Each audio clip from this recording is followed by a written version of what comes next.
અમદાવાદ ખ્યાતિકાંડનો મુખ્ય આરોપી કાર્તિક પટેલ 65 દિવસે ઝડપાયો। ખ્યાતિકાંડ થતા ન્યૂઝીલેન્ડથી દુબઈ ભાગી 2 મહિના હોટેલમાં રહ્યો।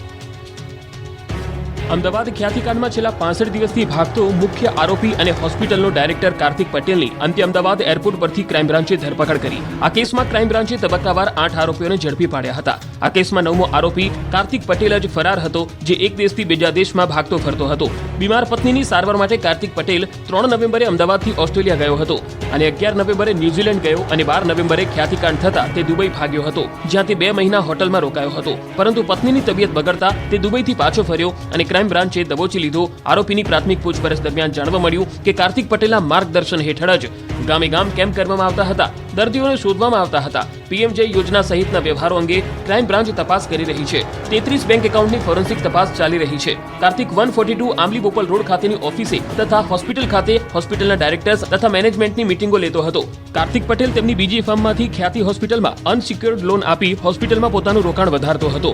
નરોડા ગેલેક્સી 4 રસ્તા પાસે ગાયત્રી બિલ્ડર દ્વારા નિર્માણ થઈ રહેલ નવા બિલ્ડિંગમાં નવી મલ્ટી સ્પેશિયાલિટી હોસ્પિટલ બનાવવાનો પ્લાન હતો, જે બિલ્ડિંગ ભાડા પેટે મેળવવા બિલ્ડર સાથે એગ્રીમેન્ટ કરાર કરવામાં આવ્યો હતો। પરંતુ બિલ્ડરનું કામ પૂરું થયું ન હોવાથી તેમજ વીયુ પરમિશન આવેલ ન હોવાથી કોઈ લીગલ ડોક્યુમેન્ટની કાર્યવાહી કરવામાં આવી નહોતી। પોતાને કોરોના થયો તે વખતે કોઈ હોસ્પિટલમાં એડમિટ થવા જગ્યા ન મળતા પોતે હોસ્પિટલ બનાવવાનું નક્કી કર્યું હતું। આરોપી કાર્તિક પટેલ 2021માં એશિયન બેરિયાટિક એન્ડ કોસ્મેટિક હોસ્પિટલમાં ભાગીદાર તરીકે જોડાયો હતો। કાર્તિક પટેલ ખ્યાતિ હોસ્પિટલના ચેરમેન છે। હોસ્પિટલના તમામ નાણાકીય વ્યવહાર કાર્તિક પટેલની એકલાની સહીથી જ થતા હતા। ભાજપ શહેર અને જિલ્લા પ્રમુખોની અંગે મોટા સમાચાર। આગામી સપ્તાહમાં થશે જિલ્લા પ્રમુખો અને મનપા પ્રમુખોની જાહેરાત। 33 જિલ્લા પ્રમુખો અને 8 મનપા પ્રમુખોની જાહેરાત થશે। સંભવિત નામો જાહેરાત અંગે થયો હતો વિલંબ અને જૂના પ્રમુખ રિપીટ કરવા કે નવી નિમણૂક કરવી તે મુદ્દે થયું હતું મનોમંથન। હવે વિધિવત રીતે જાહેરાત થશે। આગામી સપ્તાહમાં પ્રબળ શક્યતા છે તેની અને નામો અંગે મંથન પણ થઈ ચૂક્યું છે પૂર્ણ। વર્તમાન 10 જેટલા જિલ્લા પ્રમુખો રિપીટ થવાની શક્યતા છે।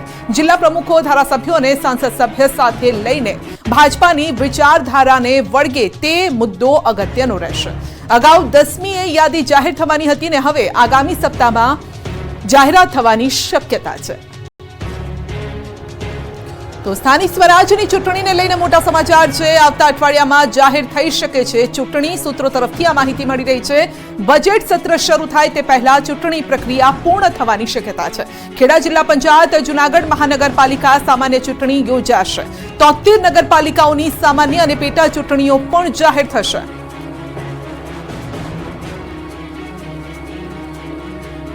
દ્વારકામાં 8મા દિવસે પણ દબાણ હટાવ ઝુંબેશ। રૂકમણી મંદિર સામેનું ધાર્મિક દબાણ તોડી પાડ્યું।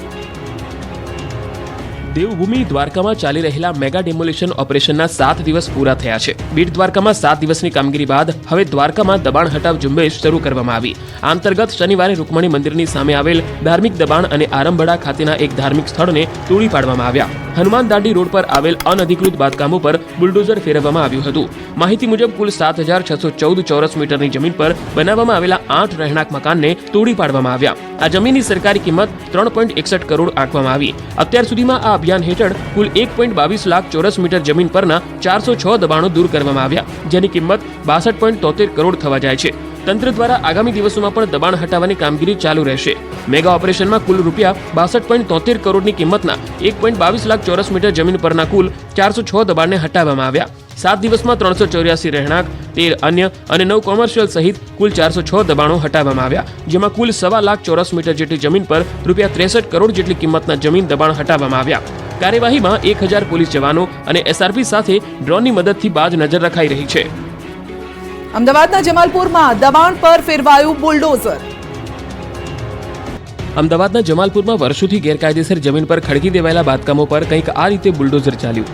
બાંધકામો જમીનદોસ્ત કરવામાં આવ્યા। ગેરકાયદે ઉભા કરાયેલા બાંધકામ કાટમાળમાં ફેરવી દેવાયા। અમદાવાદ એલિસ બ્રિજના ધારાસભ્ય અમિત શાહે ગત સંકલન સમિતિમાં માલપુર વિસ્તારમાં ઉર્દુ શાળા નંબર 3 અને 4 ઉપર ગેરકાયદે કોમર્શિયલ શોપિંગ સેન્ટર ઉભા કરાયાની ફરિયાદ કરી હતી। સમગ્ર મામલો ઉજાગર કર્યો હતો, જેને લઈ અમદાવાદ મહાનગરપાલિકાએ આ ગેરકાયદેસર દબાણો પર હથોડો ચલાવ્યો હતો। દબાણ હટાવ ટીમ વહેલી સવારથી જ અમદાવાદના જમાલપુર વિસ્તારમાં પહોંચી ગઈ હતી। જેસીબીથી ઉર્દુ શાળા નંબર 3 અને 4 ઉપર ઊભા થયેલા ગેરકાયદે કોમર્શિયલ શોપિંગ સેન્ટરને તોડી પાડવાની કામગીરી કરાઈ. 21 ડિસેમ્બરે અમિત શાહે સંકલન સમિતિમાં મુદ્દો ઉઠાવ્યો હતો, જે બાદ અમદાવાદ જમાલપુર વિસ્તારમાં દબાણ દૂર કરવાની કામગીરી હાથ ધરાઈ. દબાણો દૂર કરવામાં આવતા આ વિસ્તારમાં ખળભળાટ મચી ગયો. આ તરફ દબાણ હટાવ્યું તે જમીન વક્ફ બોર્ડની હોવાનો ટ્રસ્ટનો દાવો.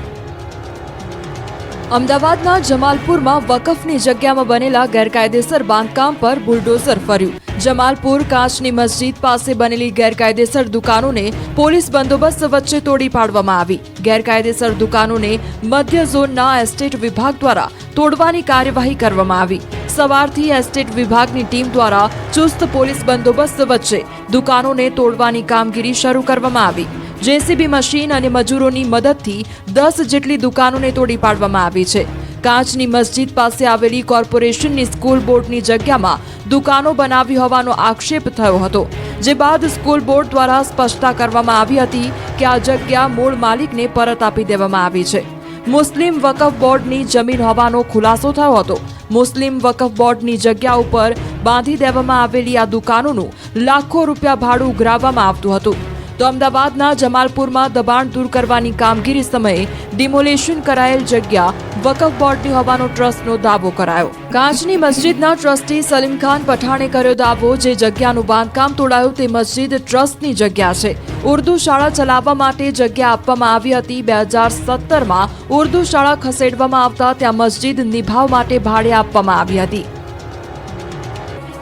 હરણી બોટ હોનારતને 1 વર્ષ થતા ન્યૂ સનરાઈઝ સ્કૂલ ખાતે પરિવારજનો દ્વારા પ્લેકાર્ડ બેનર સાથે ન્યાયની માંગ કરાઈ. ગુજરાતને હચમચાવી નાખનાર હરણી બોટકાંડની પહેલી વર્ષીએ બાળકોને શ્રદ્ધાંજલિ આપવા રેલી કાઢી. બાળકો વાલીઓ શ્રદ્ધાંજલિ આપવા માટે સ્કૂલ ખાતે પહોંચ્યા. પરિવારજનો દ્વારા ન્યૂ સનરાઈઝ સ્કૂલની સામેના ગ્રાઉન્ડમાં શ્રદ્ધાંજલિના કાર્યક્રમનું આયોજન કરાયું. અહીં મોટી સંખ્યામાં લોકો એકઠા થયા હતા અને 5 મિનિટ મૌન પાડી 14 મૃતકોની આત્માને શાંતિ માટે પ્રાર્થના કરી. શાળા પાસે શ્રદ્ધાંજલિ કાર્યક્રમ હોવાથી ત્યાં પોલીસનો કાફલો ખડકી દેવાયો, જેના કારણે વાલીઓએ આક્રોશ વ્યક્ત કર્યો. મૃત બાળકોના વાલીઓ પોલીસને જોઈને વધારે ભડક્યા. તેમણે બાળકોને શ્રદ્ધાંજલિ આપતું બેનર પણ સ્કૂલમાંથી ઉતારી લેવાની ફરજ પાડી. એ પછી બેનર પર ન્યૂ સનરાઈઝ સ્કૂલ લખેલો ભાગ પણ ફાડી નાખ્યો. વાલીઓએ સ્કૂલ કમ્પાઉન્ડની દિવાલ પર વિવિધ બેનર લગાવ્યા, પોતાનો આક્રોશ વ્યક્ત કર્યો. બીજી તરફ ન્યૂ સનરાઈઝ સ્કૂલના સંચાલકોએ શાળા ચાલુ રાખતા હોબાળો થયો. શાળાના ગેટ બહાર પોસ્ટર લગાવી શ્રદ્ધાંજલિનો ડોળ કરતા વાલીઓ અકળાયા. વાલીઓએ શ્રદ્ધાંજલિનું બેનર ઉતારી લીધું. અકળાયેલા વાલીઓએ બેનર ફાડી રોષ વ્યક્ત કર્યો. મહેસાણાના કડીમાં નીતિન પટેલનો દબદબો હજુ પણ યથાવત. એક ફોન કર્યો અને લોકોની સમસ્યા દૂર. ગુજરાતના પૂર્વ નાયબ મુખ્યમંત્રી નીતિન પટેલ હંમેશા કોઈને કોઈ કારણોસર ચર્ચામાં રહેતા હોય છે, પરંતુ હવે ભલે તેમની પાસે હોદ્દો ન હોય, પરંતુ તેઓ પોતાના લોકોના કામ માટે હાજર રહે છે. ત્યારે કડીમાં રેલવે સ્ટેશન પાસે લોકોને પડતી સમસ્યાનું નિરાકરણ લાવવા પૂર્વ નાયબ મુખ્યમંત્રી નીતિન પટેલ એક અલગ અંદાજમાં જોવા મળ્યા. આજે પણ તેમના એક ફોનથી કામ થાય છે અને અધિકારીઓ તેમના નામથી થરથર કાપે છે. ત્યારે મહેસાણામાં જોવા મળી નીતિન કાકાની થાક. ફક્ત એક ફોન કોલથી જ અધિકારી ફફડી ઉઠ્યા. આદેશ ફરમાવવા કહ્યું. કડીમાં રેલવે નાળામાં 2 વ્હીલર માટે આડસો મૂકી અને રસ્તો બંધ કરાયો હતો, જેને લઈ કેટલાક સ્થાનિક વેપારીઓએ નીતિન પટેલને રજૂઆત કરી. સીધા જ નીતિન પટેલ નવા રેલવે સ્ટેશન પહોંચ્યા. રેલવેના ડેપ્યુટી ચીફ એન્જિનિયર અશોકકુમાર સિંહને ફોન કર્યો અને પછી સામેથી અધિકારીએ પણ કહ્યું કે આદેશ કરો, मुझे क्या करना है. आदेश करें, मेरे को बता दें क्या करना है सर. वो दीवार खोल देने की है, बस इतना. वो मैं खुलवा हाँ, बस उतना खुलवा दो तो सब बढ़िया है. वो जस्ट वो इंस्पेक्शन के टाइम पे पोस्ट लगा दिए थे वो. ओके ओके, बस very good, thank you thank you.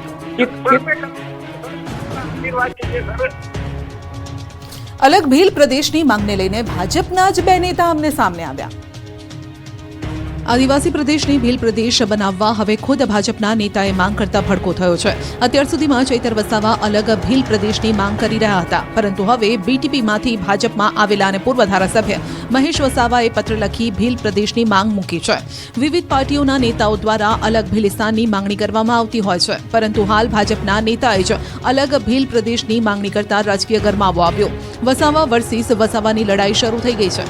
આ અંગે ભરૂચના સાંસદ અને ભાજપ નેતા મનસુખ વસાવાએ પ્રતિક્રિયા આપી. અગાઉ પણ ઘણા નેતાએ અલગ પ્રદેશની માંગ કરી હતી. તેઓ ખોટી શક્તિ વેડફી રહ્યા છે. પ્રદેશનો કોઈ એજન્ડા નક્કી નથી. આદિવાસી સમાજના વિકાસ માટે અલગ પ્રદેશ નહીં, પરંતુ શિક્ષણ અને વિકાસ કાર્યો પર ભાર મૂકવો જરૂરી છે. હાલ ભાજપ પાર્ટી વિકાસના કામો જ કરી રહી છે. हम खलिस्तान के लिए हम लड़ते हैं और लड़ेंगे. आने वाले समय के अंदर जो भी आंदोलन करना पड़े वो आंदोलन करेंगे. મહેશભાઈ હું જાણી લઈશ કે મહેશભાઈની માંગણી તદ્દન ખોટી છે. હું મહેશભાઈના પત્ર સાથે કે એમની જે માંગણી સાથે હું સહમત નથી. તો અલગ ભીલ પ્રદેશને લઈ શિક્ષણ મંત્રી અને સાંસદે કર્યો પલટવાર. ડેડિયાપાડાના આમ આદમી પાર્ટીના ધારાસભ્ય ચૈતર વસાવા ઘણા સમયથી અલગ ભીલ પ્રદેશની માંગ કરી રહ્યા છે, જેને લઈ રાજકારણ ગરમાયું છે. ભીલ પ્રદેશની માંગ પર આદિવાસી નેતા અને શિક્ષણ મંત્રી કુબેર ડિંડોરે ચૈતરનું નામ લીધા વિના કટાક્ષ કર્યો. ડેડિયાપાડાની ઇનરેકા સંસ્થામાં 41મા વાર્ષિક મહોત્સવની ઉજવણીમાં ભાગ લેવા પહોંચ્યા હતા રાજ્યના આદિજાતિ અને શિક્ષણ મંત્રી કુબેર ડિંડોર ઉપરાંત સાંસદ મનસુખ વસાવા. ત્યારે કુબેર ડિંડોરે નામ લીધા વિના કર્યો કટાક્ષ. કહ્યું, કોંગ્રેસના શાસનમાં ભણ્યા એટલે પાછળ છો અને હાલના ભાજપના શાસનમાં ભણે છે એટલે આગળ વધી રહ્યા છો. એટલું જ નહીં, હાથમાં કલમ અને ગળામાં ટેથોસ્કોપ વાળું નવું ગીત લાવો એમ પણ કહ્યું. આ તરફ મનસુખ વસાવાએ પણ અલગ ભીલ પ્રદેશની માંગ પર કહ્યું કે જે લોકો માંગ કરી રહ્યા છે તે ખોટી છે. આદિવાસી સમાજના બાળકોને હાથમાં ધારિયા અને કાનમાં બાલિયાનું ગીત કોંગ્રેસના જમાનાનું, હવે હાથમાં કલમ અને કાનમાં સ્ટેથોસ્કોપ એવું બોલવાનું.